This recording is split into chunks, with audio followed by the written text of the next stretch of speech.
Tu lui donnes 1 euro, tu laisses une semaine passer, puis tu viens chez lui, salam alaikum, excuse-moi, mon euro, s'il te plaît. Si tu vois que le mec commence à faire le Django, là, il commence à te dire, oh purée, Johan, euro, cadavre, sache que déjà l'amitié vient d'être, entre guillemets, rasée de 50%. Parce qu'un ami, subhanallah, c'est un qui tient sa parole, on l'a dit tout à l'heure. Et, comme on l'a vu, les compagnons testaient leurs amis dans le domaine de l'argent et aussi dans le voyage.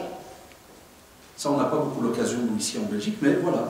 Un jour, vous avez cette occasion-là, c'est là que vous allez avoir, subhanallah, un exemple dans le voyage. Est-ce qu'il va te pousser à faire le halal ou bien le haram? Est-ce qu'il va, machallah, être quelqu'un qui va être patient avec toi lors du voyage? Quand tu es fatigué, est-ce qu'il tient le coup avec toi? Ou bien c'est le gars qui directement, il arrête tout? Donc ça, c'est 2 points très très essentiels chez nous. Et c'est aussi un qui va t'aider à faire un programme religieux, à faire un programme dans ta vie, dans le domaine de tout ce qui est, par exemple, les études. Aujourd'hui, subhanallah, on entend souvent qu'il y a des jeunes qui ont des petits problèmes dans leurs études, ceci, cela, alors que ce qui m'étonne, ils sont entourés de 50 amis. T'en as aucun qui est intelligent? Aucun qui peut t'aider en maths, français, sciences, il n'y a rien? C'est seulement c'est là pour rigoler? Là, on fait un programme. D'ailleurs, si on se voit lundi, pour Muraja'a al-Qur'an, si on se voit, par exemple, mercredi, on va revoir un peu les cours qu'on a ensemble en classe. Moi, je le vois avec les élèves que j'ai. Pas d'études, pas de... Dans d'autres écoles, alhamdoulilah, tu vas trouver un autre groupe, mais machallah, ça turbine parce qu'ils s'entraident. Alors l'autre prof va dire non, moi. Allez, donc, vous voyez bien, chaque secteur est différent, c'est comme ça. C'est comme ça. Mais il faut qu'il y en ait un qui bouge. Tant qu'un il bouge, il structure cela, en général, il y a un bénéfice. Enfin voilà, ce sont quelques petites idées que j'ai essayé de partager avec vous par rapport à ce choix de l'ami. Et Inch'Allah, donc on va un petit peu voir maintenant dans les questions. Je commencerai d'abord par celle qui parle du sujet, et puis on ira donc dans les autres questions. Ici, un frère dit, donc c'est Mahmoud dit, comment être une bonne fréquentation, pour bien guider alors qu'on a été laxiste. Là, vous savez, ne vous jugez pas. Quand tu dis on a été laxiste, alhamdoulilah, ça c'est le passé. Donc maintenant tu es quelqu'un qui au moins est au courant qu'il y avait une situation qui n'était peut-être pas celle que Allah subhanahu wa ta'ala attendait de toi. Enfin maintenant que machallah tu écris cela et que tu es conscient, eh bien on va te dire c'est qu'apparemment tu n'es pas quelqu'un de bête. Tu sais qu'effectivement, de l'autre côté là, du laxisme, il y a machallah une certaine pratique et une certaine activité et il y a une certaine manière de vivre sa religion, il y a une certaine manière d'avoir donc des amis. Alors à ce moment-là, Allah commence petit à petit. Moi, des fois, je dis à certains jeunes qui veulent reprendre leur vie en main, même s'il faut pendant quelques semaines te retrouver seul. Toi, la mosquée et ta famille. C'est-à-dire, il y a l'école, Kada, ça c'est tout à fait normal, mais c'est pour te dire dans ton côté, dans ta vie spirituelle, entre toi et Allah subhanahu wa ta'ala. Viens à la mosquée, ressource-toi, prie, Kada, et à ce moment-là, tu verras toi-même au fur et à mesure. Ton cœur ira vers certaines personnes, subhanallah. Il suffit seulement des fois de faire le pas. Et tu vas alors étape par étape. Et tu ne laisses pas chacun t'avoir en te faisant croire que voilà, tu es quelqu'un qui a été laxiste et autres, donc c'est fini, jamais tu auras peut-être quelque chose de bien dans ta vie, ou des amis qui seront bien, là, loin de là. Mais, Bardalik, c'est pas parce que tu as cet amour-là de vouloir être entouré de gens de bien que tu vas alors commencer à accélérer à 200 à l'heure. Parce qu'il faut trier, il n'y a pas le choix. Il faut trier. Pourquoi juger un ami alors qu'il suit son destin? Faites attention à cette question, elle est très connue cette question. Le cours du destin, il a toujours loin de nos jeunes. Ils ne comprennent pas le destin, subhanallah. Ils croient que l'être humain, il est comme un robot sur terre. Allah subhanahu wa ta'ala, il est différent de dire, c'est ça qui est important. Allah subhanahu wa ta'ala sait ce que tu vas faire. C'est normal, il est le créateur. Il sait ce qu'il y aura. Mais il t'a donné, subhanallah, la liberté de choix. C'est ça qui est différent qu'on ne comprend pas. Son savoir, c'est une chose. Et tu as la liberté de choix. Tu avances. Et il t'envoie les prophètes. Tu as le Coran et la Sunna entre les mains. Tu as des rappels. La preuve, frère, si je dis maintenant à mon voisin ici à côté, tape-toi la tête contre le mur. Qu'est-ce qu'il va me dire? Il va me dire non. T'imagines si je lui dis non, tape-toi la tête, c'est écrit. Il va me dire qui? T'es Dieu, toi, ou là, mon Séba? Ah, quelqu'un qui connaît la religion, à la seconde, il va répondre. Qu'est-ce que tu racontes? Donc on voit bien qu'il y a. Et ça me rappelle une histoire qu'on raconte qui se serait passée avec Omar ibn Khattab, quand il avait attrapé un voleur. Il y a eu une drôle de discussion en ce temps-là. Le voleur, lui, qui steak, qui fait pas le malin, qui. Moi, il me dit déjà, t'as volé, mets-toi tout petit. Et il lui fait, oh le calife, sache que si j'ai volé, parce que c'était mon destin, c'était écrit. Alors, je vais te couper la main, c'est le destin. Tu fais le malin, là, tu commences à. C'est le destin. Moi aussi, il y a un destin qui suit. Non, bon, calmez direct pour lui dire là, stop, qu'est-ce que tu es en train de raconter là? Là, ici, nous, on suit, on avance. Mais alhamdoulilah, on a une raison. On est là, on réfléchit, on sait qu'il y a le halal, qu'il y a le haram, qu'il y a des choses qui sont recommandées, qui ne sont pas recommandées, et ainsi de suite. Et on avance au fur et à mesure. Donc au contraire, on ne te demande pas de juger. Ça, c'est la deuxième partie de la réponse par rapport à ta question. On n'est pas des juges sur terre. Ma génération, on est choqué d'une certaine jeunesse qui, et on le voit dans les forums et autres, c'est des procureurs. Hein. Ah, ça coupe la tête directe. Ah, ça rentre un tel au paradis à 10h, ça le sort à 22h, ça le remet à 13h, ça a des doutes à 15h. On ne sait pas. On n'a pas connu ça. Il y a beaucoup de Abou. Plein de jeunes comme ça sur Internet. Abou. Oui, Abou, que penses-tu de un tel? Abou répond. Tu vois comment c'est dans la forme. 2 points. Il n'est pas bien. Salam alaikum. Merci Abou, je te remercie. Voilà, donc ma soirée est terminée. Je suis guidé. Tout va bien, on est bien.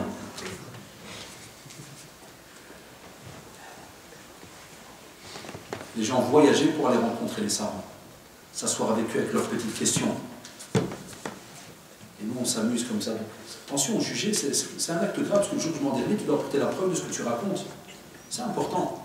Fais attention. Au lieu d'être un juge, sois quelqu'un, machallah, qui arrange les choses. Va parler à cette personne, machallah, aide-la à ce qu'elle avance. Qu'est-ce que tu as gagné en jugeant et en cassant une personne? C'est très bien, religieusement, il y a des textes là-dessus, il faut faire attention. Comment se trouver des bons amis dans le dîn lorsqu'on a attrapé un certain âge, 23 ans? Tu parles, je crois que tu allais me dire 73. Il a 23 ans, il croit qu'il est foutu. Il à peine le début de ta vie. Ah, ça a 23 ans. Hier, nous, on disait 23, maintenant on a déjà 42. Hier. Encore au début, il n'y a rien du tout, mon frère. Au contraire, machallah, on va te dire, subhanallah, les petits centres de jeunes, les activités, les conférences, il y a plein d'endroits, subhanallah, où tu rencontres des personnes. Et commence d'abord, je t'ai dit, par ceux de ta famille, les cousins, les membres de ta famille que tu connais bien. Subhanallah, on les oublie. Ils ont deux degrés. L'amitié et la famille, subhanallah, les liens de famille. Comme le hadith avec le voisin. On pourrait peut-être faire analogie à la même chose avec ce qu'on appelle l'amitié quand c'est un membre de ta famille. Donc il y a 2 degrés vis-à-vis. Le membre de la famille, puis c'est un ami. Machallah, commence par ta famille, au moins tu es dans une certaine sécurité, tu les connais bien, et puis au fur et à mesure, tu élargis donc ton groupe. Mais les craintes, là, étant donné que tu as 23 ans, c'est encore rien du tout. Hein. Encore rien vu. Tu savais ce qui t'attend.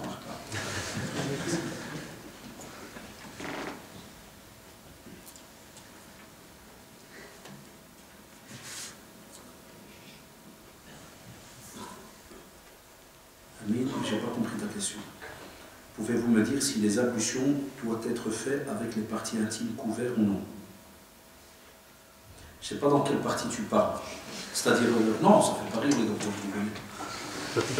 Ils ont pris la petite. Non, c'est une question normale. Hein. C'est à moi maintenant, je dois imaginer dans quelle situation il est. Ça existe, hein, ce qu'il dit là. Un bête exemple, tu es dans ta douche. Tu as le droit d'être nu, non? Ça ou là. Et tu fais tes ablutions à la fin. C'est peut-être ça qu'il veut demander. C'est pour ça que je vous dis toujours, quand vous posez une question, donnez tous les détails. Après, je vais te dire par pudeur, si tu sors de ta douche, tu dois t'habiller. Ne te balade pas tout nu dans ta douche à l'aise, dans la salle de bain, puis tu vas faire des ablutions tout nu, là, tu t'amuses. Ça, c'est peut-être ça qu'il veut dire.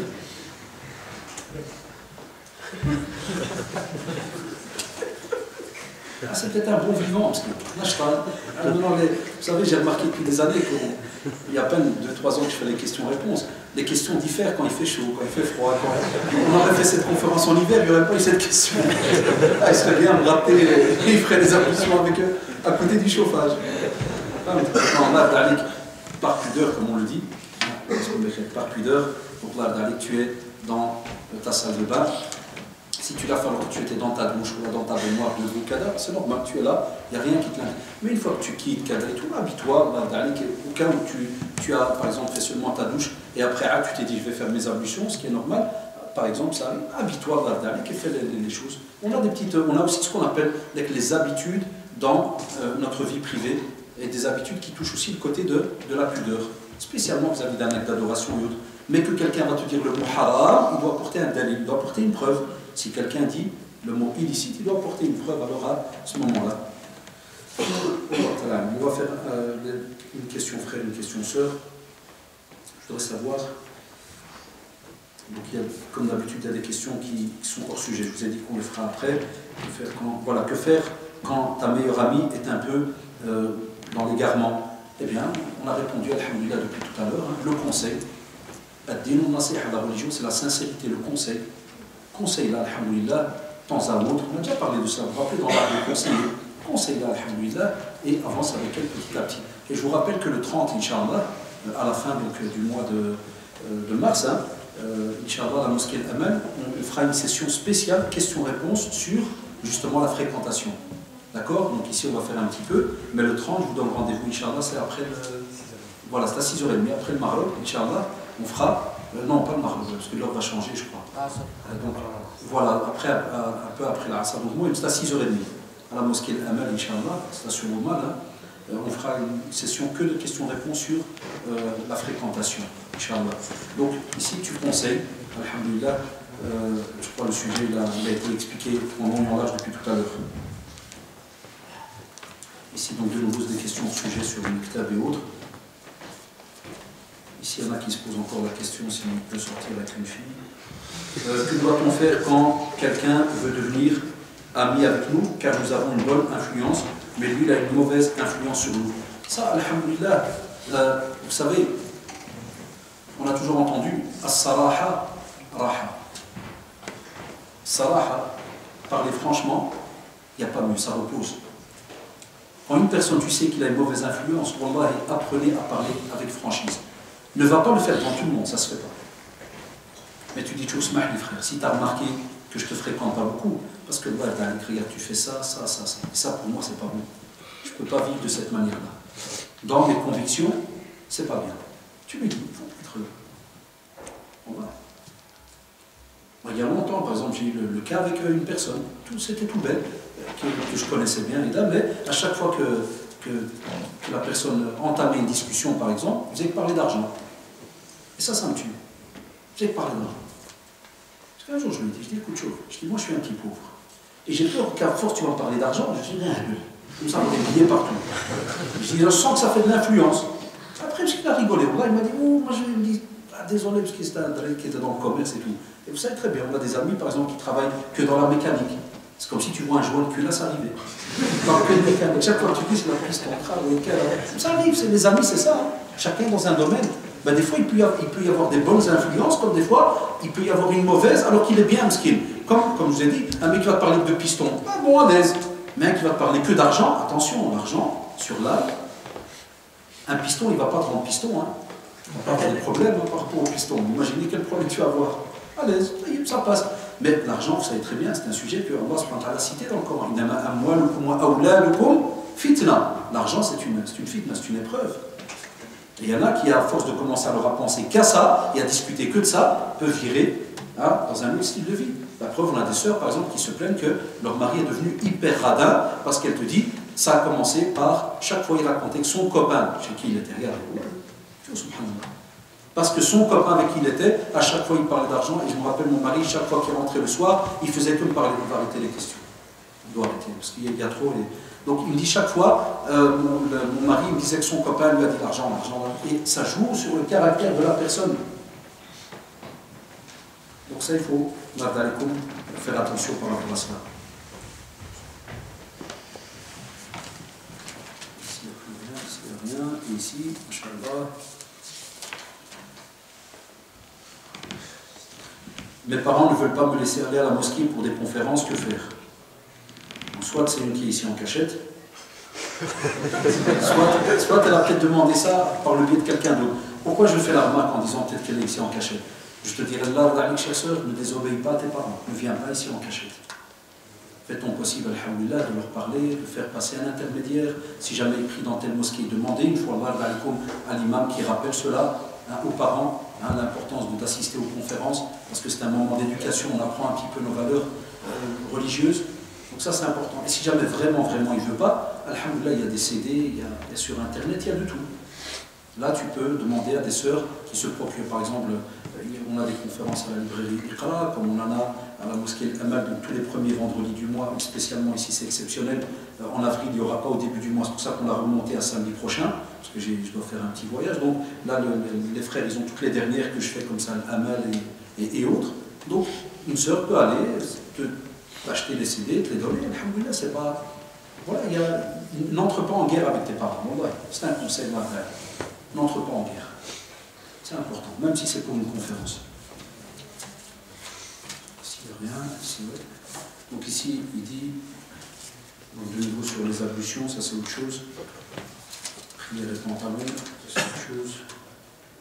Parce que le vêtement dépasse. Je vous ai dit, on fait que sur le sujet de Bardal. N'est-il pas illicite de ne plus adresser la parole, ni le salam à une personne qui peut avoir une mauvaise influence? Et non, il reste musulman et chez ne faites pas comme ils font. Vous avez vu, ça c'est chez nous les jeunes, des homes. Hein. On a même des jeunes aujourd'hui, vous savez, qui parce que tu n'as pas le même avis que lui en religion, ils ne te saluent pas. Le hia et tout, les barbus, Khamis et tout, ils passent devant toi, tu dis salam alaikum, ils ne te répondent pas. Ils considèrent encore pire que je ne sais qui. Et maintenant, il y a des jeunes, c'est vrai, le frère Zor, c'est une bonne question. Il y a des jeunes qui me le disent. Même des fois en classe, ils me disent, monsieur, voilà, moi je suis Kada, et maintenant au quartier, il n'y a personne qui me sait le. Là, j'ai déjà eu cette question en classe. C'est grave, ça n'existe pas sans ça. Ça n'existe pas. Au contraire, tu le conseilles, tu lui parles pour la santé, pour ceci, pour cela, mais tu ne vas pas, subhanallah, arrêter de le saluer. Là, jamais. D'accord? Ça c'est important dans le commerce. Il ne faut pas qu'on arrive à des animosités comme ça, de rejet de l'autre, parce qu'il a une certaine influence. Tu dis salam alaikum, ça s'arrête, c'est tout. Il n'y a pas de problème. Après, je ne t'oblige pas à rester avec lui, puisque comme tu dis toi-même, et c'est ton droit, c'est même très très bien, tu sens qu'il y a une mauvaise influence, tu coupes, et tu peux le conseiller, si tu as le courage, la force. Tu peux lui déposer peut-être un jour une lettre, et ainsi de suite. Des sujets qu'on a déjà traités, comme vous le savez. Comment répondre à l'un de mes amis au fait que je lui dis trop, uhibbuka fillah, et qui lui était un défaut dans l'art selon lui. Oui. Au contraire, cher frère, je ne te demande pas tous les 10 secondes, chaque fois que je te dis uhibbuka, uhibbuka, uhibbuka, on va te faire un peu. Ah oui, c'est vrai que j'oublie des fois de vous rappeler les limites. Quand je vous explique un sujet, des fois j'oublie de vous rappeler les limites. Ça ne veut pas dire que maintenant vous allez sortir de c'est là de Philippines. Non, ça doit être quelque chose de naturel, les bien. Tu lui dis ça aujourd'hui, tu leur dis ça dans 3 jours si tu le vois. Mais pas que dès là, maintenant ils vont commencer à jouer avec ça, parce que c'est dans la sunna, ça c'est pas pour jouer. Hein. Pas pour ça que tu vas. Je t'aime. Parce que dès là, il y a la khata. Déjà, bon, GSM, je suis sûr qu'il y a déjà 3 messages avec Wahibouka, Wahibouka. Il y a plein d'élèves qui font ça. Chaque fois que je parle de ce sujet-là, je retrouve minimum le soir 10 à 15 SMS. Je t'aime, je t'aime, je t'aime.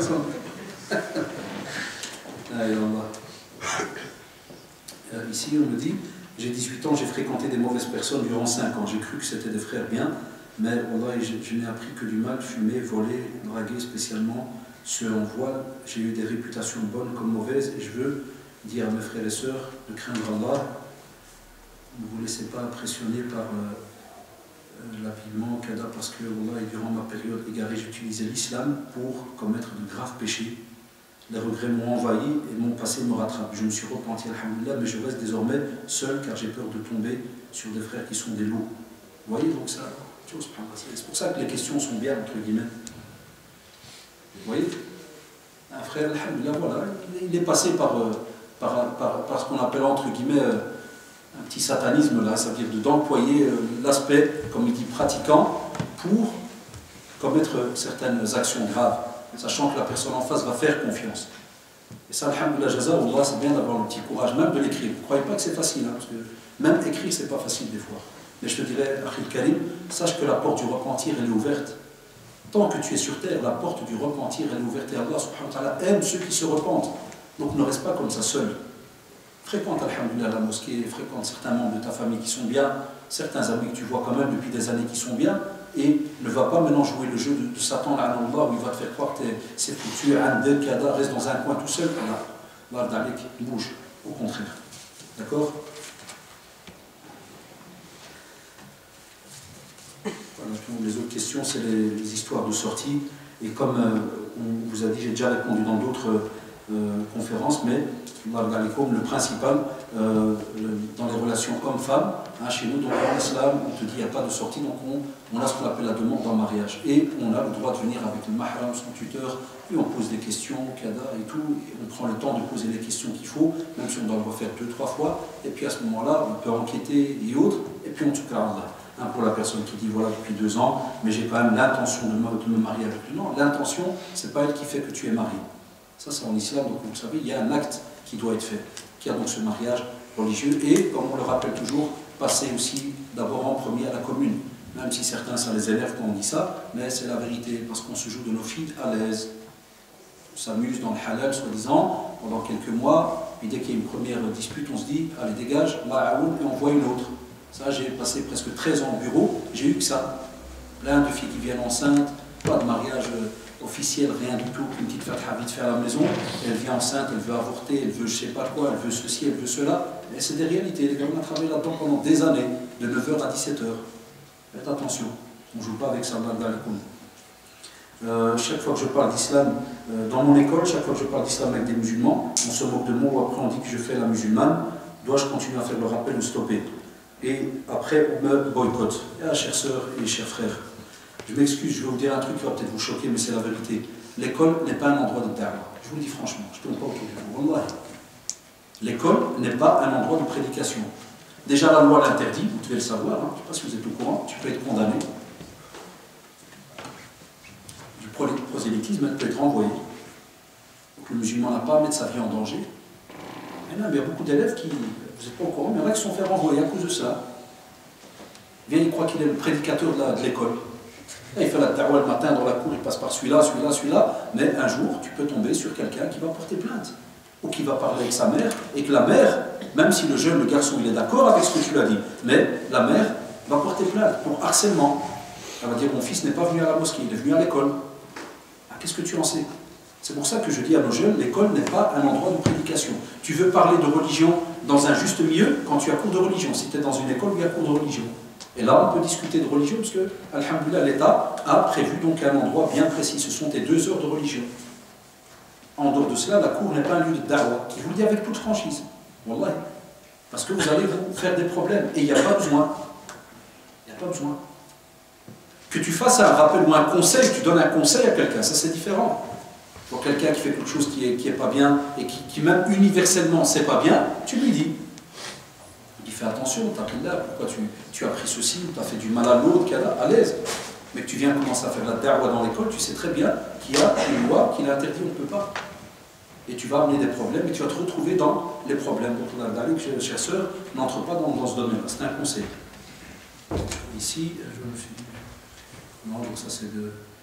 J'ai une amie avec qui maintenant, donc j'ai une amie avec qui, maintenant fait 5 ans que j'ai très proche, mais elle est un peu égarée, je ne cesse de lui faire des rappels, sans aucun résultat. Dois-je couper le pont avec elle, ou contrairement, il ne faut pas couper le pont avec elle, que ce soit un garçon ou les questions vis-à-vis des filles, la même chose, ne rompez pas les liens avec un ami parce que, subhanallah, il est dans un petit égarement. Vous, tant que vous avez encore cette force de pouvoir faire la part des choses, vous continuez à le conseiller. Comment se séparer de mauvais camarades de classe en sachant que si je m'en sépare, je reste seul à l'école? Non, ne dites jamais chaque école en Belgique, en général, il y a plus de 400, en minimum 250 élèves, jusqu'à 400, jusqu'à 1000 élèves. Ça, oulala. Arrêtez de dire que je me retrouvais seul. Non. Au contraire. Si ça ne va pas avec ceux de ta classe, il y a d'autres classes. Et ainsi de suite. Et si ça ne va même pas avec les autres classes, alhamdoulilah, à l'école, tu es venu, tu fais ton travail, tu te reposes, tu as tes pauses, tu rentres à la maison, elle reste ta famille, tes amis et autres. Voilà. Tu vas étape par étape. Ne vous mettez pas dans un état de stress, de kada, et ainsi de suite. Quand ça ne va pas avec certains, ça ne va pas. Ce n'est pas pour, entre guillemets, rester dans un groupe que tu vas te foutre en l'air. On ne peut pas. C'est même pas bien pour toi, comme tu le sais, et ils auront une influence. Alors combien de fois à l'école, je vois certains élèves se faire renvoyer, alors que je les appelle moi des pigeons. C'est des pigeons. C'est-à-dire le type, c'est pas un mauvais, mais ce qu'on appelle en psychologie l'effet de groupe. Il doit se montrer. La preuve, quand les autres brossent et que lui il est tout seul en classe, c'est un petit oisillon. C'est un poussin. Bouge pas. Dès qu'ils sont à 3, ça s'attache au plafond. Il se fait pigeonner direct balayage. Allez, renvoyez. C'est quoi avoir un groupe de copains à l'école? Qu'est-ce que ça veut dire aujourd'hui? Et je vous ai dit tout à l'heure, ça dépend dans quelle école tu es. Il y a des écoles où on parle avec d'autres profs, d'autres collègues profs de religion, où alhamdoulilah ça se passe bien, puis il y a des écoles des fois très très dures. Il y a de tout. Donc tout dépend dans quelle école tu es. Et alhamdoulilah, tu avances au fur et à mesure. Et voilà, on va terminer, Inch'Allah. Que faire lorsqu'on tombe de haut avec une personne qui a une grande valeur à nos yeux et qu'une grosse boule nous reste dans la gorge malgré qu'on pardonne à la personne? C'est normal au début, chaque fois qu'on est déçu par une personne, chacun d'entre nous, des fois, est passé par certaines situations, mais chaque fois, subhanallah, qu'on va tomber sur quelque chose de grave, c'est vrai qu'au début, on n'est pas bien. Mais moi, je te conseille, David, de reparler à cette personne une fois, puis de reparler. Et voilà, Smahi, je voudrais que tu m'aides, tu étais quelqu'un que j'estime, mais voilà, il y a eu tel et tel problème. Est-ce qu'il y a moyen que, Kada, t'étonne pas que je suis peut-être un peu froid parce que c'est vrai que j'arrive pas encore à... Et tu lui expliques. Ne restez pas comme ça, bêtement à rechigner à l'intérieur et à vous énerver, à stresser, parce que ça ne va rien vous donner. Je peux rester attaché à quelqu'un qui m'insulte, moi et mes proches. Non, pas de cette manière-là. Tu le conseilles, tu dis, Smahli, si tu veux qu'on reste amis, ça tu oublies les insultes. Alors en classe, je le dis, vous avez fait les élèves qui s'appellent, qui s'insultent, qui disent le mot maman, mais d'une autre manière, avec ta. Vous connaissez ta. Puis il te fait, non, non, c'est un copain, monsieur, je connais sa mère. Ah, ça me tue, ça. Moi, je connais sa mère. Ça, je leur dis en classe. Je suis très, très strict là-dessus. Quand un élève dit à son copain, là, soi-disant, ta maman, ou fils de Kada, je dis, celui-là, tu dois rayer ta liste. Salam alaikum. C'est tout. Tu le réponds pendant 1 mois, 2 mois, et ça existe chez nous en religion. C'est comme une leçon que tu donnes à la personne pour lui faire comprendre. Ça, ce sont des limites qu'il ne faut pas transgresser. Que ce soit vis-à-vis d'un musulman ou d'un autre musulman, parce qu'il y a des drali, non, il te dit, ah non, mais c'est pas moi qui l'ai insulté, hein, c'est Jean-Jacques. Non, haram, même vis-à-vis d'un non-musulman, tu ne peux pas lui traiter sa mère de... C'est interdit, certains lui tirent le règle, mais c'est interdit. Donc celui-là, exprès pour qu'il ait une leçon, qu'à la seconde il se trompe, c'est sorti. Là où tu dis, Smahli, moi je ne te connaissais pas de cette manière-là. Avoir un ami qui parle de cette manière, c'est pas un ami à Shabab. Et là tu lui fais comprendre, Ismaël, si tu veux me garder comme ami, ça, ce vocabulaire, tu l'oublies. Mais j'espère que toi aussi tu n'as pas ce vocabulaire quand tu t'énerves. Il faut être juste. D'accord? Donc ça c'est important dans le coup. Et voilà. Jazakumullah et Shabab pour votre écoute. Et comme d'habitude, si quelque chose, alhamdoulilah, après une conférence qu'on pourrait mettre en pratique, eh bien, par rapport à cette conférence d'aujourd'hui, donc spécialement sur le choix des amis, c'est que chacun d'entre nous, quand il entre chez lui, Inch'Allah, ce soir, qu'il fasse une petite liste comme ça, en mettant le nom de ses amis les plus proches. Et il met ça en face d'un tableau, positif, négatif. Vous allez voir. Faites un test ce soir. Tu rentres, c'est déjà devenu hein? Tu mets un tableau positif, négatif, tu mets les noms en face. Et tu mets à chaque fois... Mais tu dois être sincère. Hein? Après, vous allez être étonné, faites l'exercice. Vous allez voir. Il y en a qui vont trouver que du bien, il y en a qui vont se dire, purée, dans quel secte je suis. Parce que nous, on ne fait pas attention, on est très, certains maghrébins, on est très routiniers, nous. Hein? Les jours se passent et se ressentent. اللهم أرنا الحق حقا وارزقنا اتباعه وأرنا الباطل باطلا وارزقنا اجتنابه اللهم ألف بين قلوبنا اللهم ألف بين قلوبنا وسدد خطانا اللهم سدد خطانا اللهم ارحم والدينا اللهم ارحم والدينا ربنا آتنا في الدنيا حسنة وفي الآخرة حسنة وقنا عذاب النار اللهم إنك عفو كريم تحب العفو فاعف عنا سبحانك اللهم وبحمدك نشهد أن لا إله إلا أنت أستغفرك ونتوب إليك سبحان ربك رب العزة عما يصفون وسلام على المرسلين والحمد لله رب العالمين.